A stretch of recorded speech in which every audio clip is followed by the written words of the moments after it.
Hello everyone, we are BioCrabs Team and we are participating to GOGEC conference and competition in 2023. We are trying to produce and purify the odorant binding protein 1, and with the production of this protein we might able to diagnose lung cancer in early stages.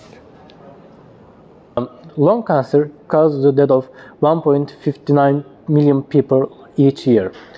16% of lung cancer cases that can be usually detected at stage 3 or 4 are incurable or treatment is ineffective. The majority of lung cancer deaths are due to the smoking.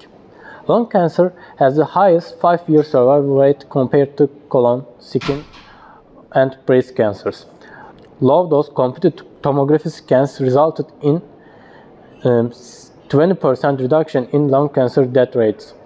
However, there is no clear information on who should have this scan done, and new studies are expected to form this information. There are various ways of diagnosing lung cancer, and some of them imaging tests, sputum cytology, biopsy, and analysis of exhaled breath. And we are focusing on analysis of exhaled breath in this work. There are 67 common volatile organic molecules at picomolar levels in the breath of people with lung cancer. In studies on lung cancer, 22 different organic compounds, which are alkanes, alkane derivatives, and benzene derivatives were used. As a result of these studies, smoking, gender, and age factors predicting stage 1 cancer provided an accuracy of around 65%, while volatile organic compounds provided an accuracy of around 81%. There are a couple of techniques to detect the lung cancer, and it can be these calorimetric sensors and plasmonic pressure photonionization technique, and especially gas chromatography mass. Methods for detecting lung cancer from exhaled breath could be made significantly cheaper and easier. And some tests from exhaled breath give sensitive and trustworthy results. These tests use VOCs, and this VOC means volatile organic compounds in breath. There are many VOCs in exhaled breath in human body, and mainly we are study alkones, alkanes, and actually our study about the Heneicosane. A study states that about the VOCs, a human body have nearly 1,000 VOCs, and we mainly study just special VOCs about a kind of alkane, and this alkane is Heneicosane. Heneicosane is a straight-chain saturated hydrocarbon with 21 carbons. At room temperature, it's a solid white wax, and it can be classified as an alkane. In nature, it can be found as a compound of essential oils derived from safflowers and bitter oranges, as well as a pheromone of the yellow fever mosquito, Aedes aegypti. Heneicosane is produced in the skin of the larva of this mosquito species. According to research, gravid mosquitoes of this species prefer to oviposit in Heneicosane-treated substrates rather than untreated ones. Thus, Heneicosane is classified as a pheromone to promote egg deposition. Aedes aegypti is also discovered to recognize this molecule by using its antennal olfactory receptors. Molecular docking is known as the process of prediction and the modeling of the interactions between a ligand and a protein. We should be able to obtain the structural data of the protein of interest in order to perform molecular docking. X-ray crystallography, NMR spectroscopy, or cryo-electron microscopy are commonly used to determine protein structure. We have obtained the data of the crystal structure of the odorant binding protein of yellow fever mosquito from Protein Data Bank with 3K1E code. After this, we removed the coordinates of the ligand from this PDB file. Then we have obtained the structural data for the VOCs, which are heneicosane, tridecane, octadecane, decane, undecane, and ecosane. Then, with the use of a docking server named CBDock, we performed molecular dockings for each one of these VOC molecules. Here you can further inspect the findings of these molecular docking processes.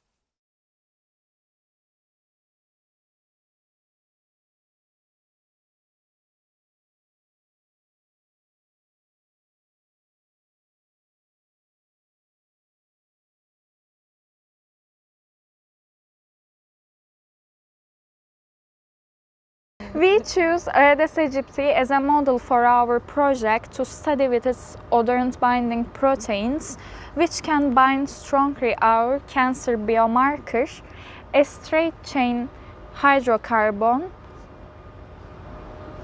a straight-chain 21 hydrocarbon heneicosane. Aedes aegypti is the yellow fever mosquito, which is known as a disease spreader for many viruses such as yellow fever, dengue fever, and Mayaro. It can be recognized by black and white markings on its legs. It is originated in Africa but also found in tropical, subtropical, and temperate regions in the world. Mosquitoes and many insects communicate with each other by using volatile organic compounds. These compounds are semiochemicals and can be resembled as odors. These odors are named as pheromones, which has varied roles for insects' lifetime. One of its roles is oviposition, which means triggering to gravid females to lay more eggs. Heneicosane is one of the pheromones found highly attractive for gravid females of Aedes aegypti to oviposit in larval stages. Heneicosane can be detected from the antennas of Aedes aegypti, which has many odorant receptors inside and different olfactory responses signals for different odors. This pheromone is a ligand for odorant receptors of Aedes aegypti expressed in odorant receptor neurons in insect antenna. Many odors act as a pheromone can be detected from olfactory receptors and odorant binding proteins. Some of these are 1,2,4-ethylphenyl ethanonea for mating, 6-hexanol octane for oviposition, 1-octane-3-ol for host seeking, hexanol for sugar feeding, and heneicosane for ovipositioning, which is researched as also a marker for lung cancer in our project. There are also other experiments that used heneicosane-treated substrates for a human-made oviposition environment to test whether there is a connection between the dose of heneicosane in the environment and the attraction, stimulation, or repelling signal collected from odorant receptors for oviposition. These signals can be detected with electroantennogram. It is a common technique used measuring the average output signals of an insect antenna to its brain for a given odor. In this research, firstly, RNA was isolated by taking 1,000 antenna tissues from female Aedes aegypti mosquito species. Then cells were extracted and cultured in uncoated falcon petri dishes. And after the culturing step, and the culture cells were incubated in humid condition at 22 centigrade Celsius for 2 to 3 weeks. After growing the cells were harvested with 3 HCl buffer, and then harvested cells were homogenized by the centrifugation step. After the centrifugation, RNA from these cells were isolated and purified with the usage of RNase mini kit. After the isolation of RNAs, the cDNA was synthesized by following the smart race cDNA amplification kit, and after that PCR was applied with the usage of Q5 high fidelity DNA polymerase kit. After the agarose electrophoresis step, insert DNA was removed from the agarose from its specific location corresponding to its specific size, and again purification method was applied for this PCR product, which was taken from the agarose. And for further processes, this insert DNA was ligated to the specific vector, which was determined by us and explained in the report in detail. In our experiments, we used Escherichia coli to clone or recombinant odorant binding protein. First of all, to talk about E. coli, it is the industrial workhorse of biotechnology. It's been studied for a very long time, about 60 years, and 25 years ago its genome was completely sequenced. It can be said, obviously, that E. coli is the most well-researched and known organism in all over the world from humanity. In addition, E. coli is a highly preferred organism with its simplicity. It does not have different features, does not require special conditions, and it is perfect for investigating basic cell functions. It can grow rapidly in simple cultures containing glucose and ammonium, but the most important reason why we prefer it is that it provides the opportunity to work with plasmids. Circular plasmids are used as recombinant vectors. They are small DNA fragments which can be easily manipulated. Restriction enzymes are used to cut them, and we also cut our gene of interest with the same restriction enzymes. By this way, we create complementary ends to ligate them and create our recombinant plasmids. E. coli became our tool to clone them. After transformation steps, the plasmid is involved the usual transcription process inside E. coli, thus our protein is cloned. First of all, E. coli had to take up the plasmids. This is the transformation step we talk about. A histologic stage is required in the environment where competent cells and plasmids come together. In this way, plasmids can enter the cell. However, we cannot say that we have definitely had recombinant bacteria at the end of the transformation process. We need some control steps. We used antibiotic resistance technique as a control. In this technique, an antibiotic resistance gene is contained in the non-restricted sequence of the plasmids. After transformation, we cultivated the cells in a culture with the antibiotic of interest. Cells that can survive in this culture and form colonies are able to resist the antibiotic. So now we can say with certainty that these cells take our plasmids. The next step was to multiply our recombinant cells, which, as I just said, it is pretty easy when working with E. coli. We have cloned our protein in it by multiplying the cells in the appropriate medium. After the required time, we needed to get the protein from inside the cell. Then we moved on to protein purification steps.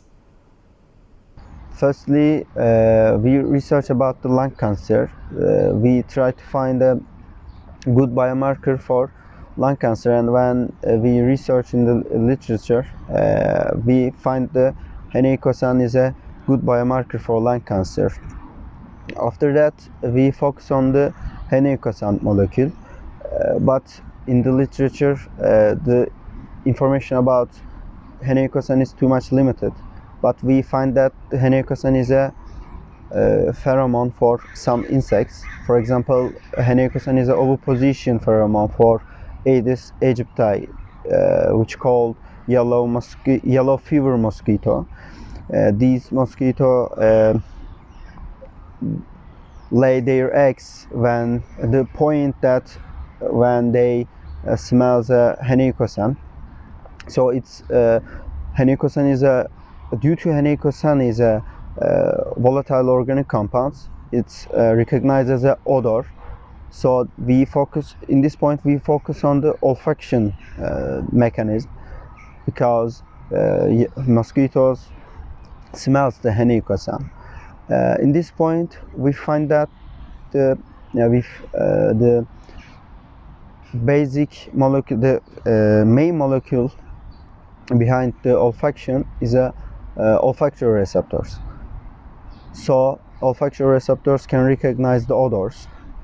The odor molecules can bind to receptors, but the production of olfactory receptors is difficult because they are complex. They are so complex molecules. They work with their co-receptors, and they work with different specific proteins. So the using of the olfactory receptors is difficult.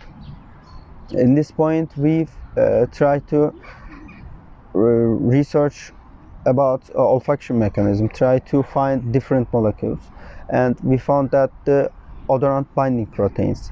The odorant binding protein, basically odorant binding proteins can bind to odor molecules, and they transport the odor molecules to specific area in a cell. Mostly they transport to odors to olfactory receptors. However, the functions of the odorant binding proteins is not limited with this, but the other functions of the odorant binding proteins are not highlighted yet. The literature is limited now, but we think that we can use the odorant binding proteins as a recognition element because they can recognize the odors. They can bind to different odors with a different affinity. So when these affinity change, when odorant binding proteins and odor are bound, can be measured, and we think that these chains are different than each other. So we think that odorant binding proteins can give different signals when they bind to different odors. So in this point, we focus on the odorant binding proteins of the Aedes aegypti mosquito.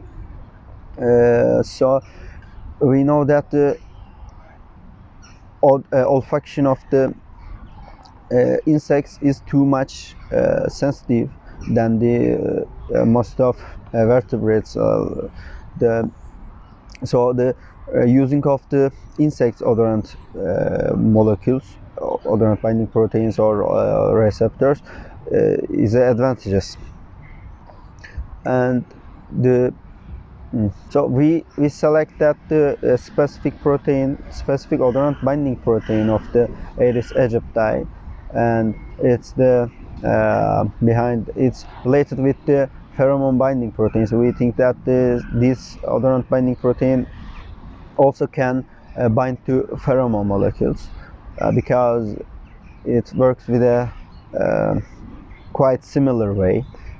So the isolation of this protein from the insect cells, especially antenna cells, because the olfaction, the antenna of the insects are responsible for the olfaction mechanism. But the purification of this protein from the antenna cell is quite difficult, and we know that the recombinant protein expression have so many advantages. So we can express the protein as a recombinantly in a some model organism, and we try to design a recombinant protein expression experiments. So in order to purify this protein, we designed the our recombinant protein as a histidine tagged molecule, histidine tagged sequence. We will purify this protein with a iron metal affinity chromatography. When recombinant proteins are wanted to be purified, his-tag purification method can be applied. In his-tag purification method, a DNA string which is specific to the 6 to 9 histidine residues can be added to DNA sequence of proteins. Express his-tag proteins can be purified and detected easily with the metal ions, because histidine residues are selectively binding to nickel, cobalt, and copper ions, metal ions, and we can use this protein purification technique for the isolating and purifying the proteins with the metal ions. And this method are applied under the specific buffer conditions with a specific pH values actually. This selectively binding step is the reason why we choose his-tag purification method, because we want to bind only one protein to the chromatography and only one protein to be purified actually. In this research, our aim was to produce Odorant binding protein 1 in E. coli cell, and after the production of this protein, we want to purify this protein from other proteins in E. coli cells actually. Firstly, we have to tag our proteins with histidine residues, and for this actually we have to add a string of DNA to the protein DNA, and after the addition of this histidine tag, we have to add a specific sequence which is located between the his tag and protein sequence. After the production of this Odorant binding protein 1 with histidine tag, we have to extract these proteins from E. coli cells. In this extraction method, we can use ultrasonication, and in this extraction step, we can use ultrasonication with ultrasonic homogenizer devices actually, and after the disruption of these E. coli cells, we have to isolate total protein, and for this isolation step we can use millipores, which has a size of specific to the proteins of interest in our research. After the extraction and isolation of the proteins from the E. coli cells, we have to purify our his-tag Odorant binding protein 1. And for the purification of this protein, we can use immobilized metal affinity chromatography. In the immobilized metal affinity chromatography, we can use nickel metals for the ligands for histidine tag proteins. The Odorant binding protein 1 with histidine tag selectively bind to nickel metals in chromatography. For the chelating of nickel metals, nitrilo triacetic acid can be used, and agarose gel resins can be used for the purification at very small scales. We choose nickel metals for immobilized metal in this chromatography because nickel can have a great capacity of binding to histidine tag proteins. This chromatography technique should be done under the specific buffer conditions, which has a 7.2 or 7.3 pH values. In this TRIS buffer study, we can use imidazole, which can provide a which prevent a non-specific binding of the proteins which has a histidine clusters. So with these techniques and with these solutions and buffers, we can obtain our odorant binding protein 1.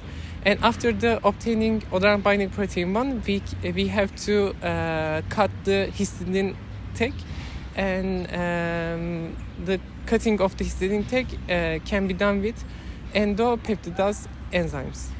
In this tris buffer saline, we have